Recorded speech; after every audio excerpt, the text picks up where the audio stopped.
Jadi siapapun yang melakukan pelanggaran hukum ya, melakukan penistaan terhadap hak-hak asasi martabat orang lain pasti akan berhadapan dengan hukum. Maka di mata mereka orang-orang yang melakukan kejahatan akan menganggap proses penegakan hukum itu adalah berbahaya bagi mereka. Ya, iya pasti itu.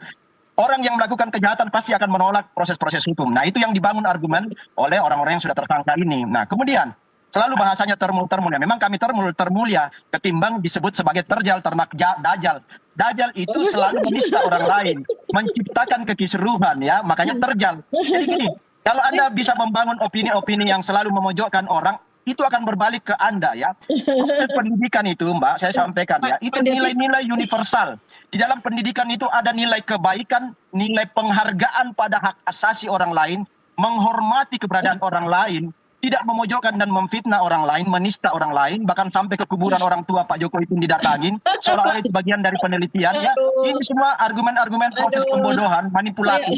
Lalu kemudian membangun legitimasi formal untuk memenangkan opini bahwa seolah-olah mereka ini dikriminalisasi. Bagaimana mungkin dikriminalisasi ya? Para ahli-ahli yang didatangkan oleh penyidik itu, kalau tadi dikatakan ada ahli mereka 1-2. Penyidik mendatangkan ahli untuk menetapkan tersangka itu 23 ahli. Didukung oleh 120 lebih saksi-saksi pendukung. 700 alat fakta-fakta hukum itu menjadi penguatan bagi penyidik untuk mentersangkakan mereka.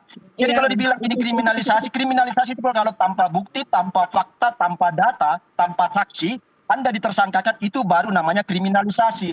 Tetapi yang saya katakan tadi, mens reanya, niat jahatnya itu sudah dibaca oleh penyidik. Kalau enggak, Anda pasti SP3, akan dibebaskan.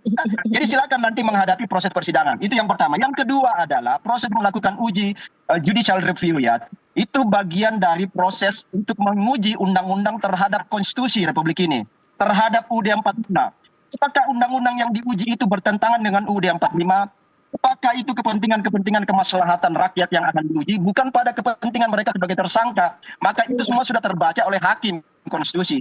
Makanya tadi sudah dikatakan bahwa ini nggak lengkap, batu ujinya nggak lengkap, kausalitasnya nggak memadai, ya. Kemudian tidak memenuhi unsur-unsur pelanggaran atau berbenturan dengan konstitusi tertinggi. Karena ini bukan kepentingan masyarakat Indonesia, tetapi kepentingan para terdakwa. Sebenarnya itu poinnya. Jadi kita lihat aja lah ke depan. Jadi jangan selalu menyalahkan seolah-olah hukum itu nggak adil. Ya nggak adil bagi para orang-orang yang memang berat problemnya, karena mereka ini bagian dari yang ditersangkakan. Jadi silakanlah bangun opini itu. Jadi kalaupun Anda menyerang kami, ya selalu nyerang sebagai termul, kami memang orang-orang termulia karena kami berjuang atas nama nilai-nilai universal ya, nilai-nilai kebaikan ya. Anda selalu lawan. Silakan, ujinya itu ada di persidangan. Oke, Dr. Tifa tadi di